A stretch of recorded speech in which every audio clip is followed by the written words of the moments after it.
21 July 2025-এ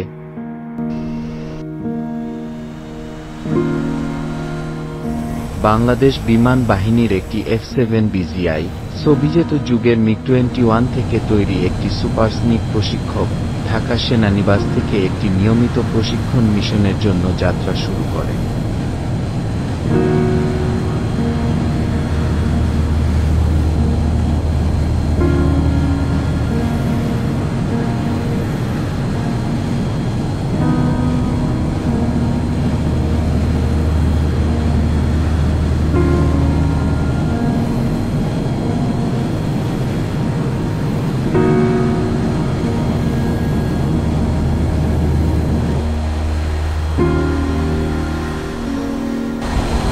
Call the ball, ILS 108.10, heading 360.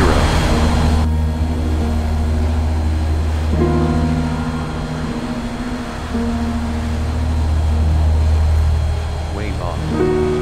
কয়েক minute পরে জেটটি নিয়ন্ত্রণ হারিয়ে ফেলে।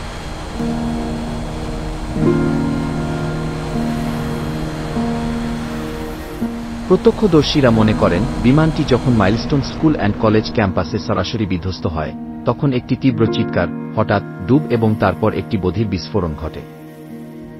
আগুন জ্বলে উঠল, ভবনটি কেঁপে উঠল, আতঙ্ক দাবানলের মতো ছড়িয়ে পড়ে।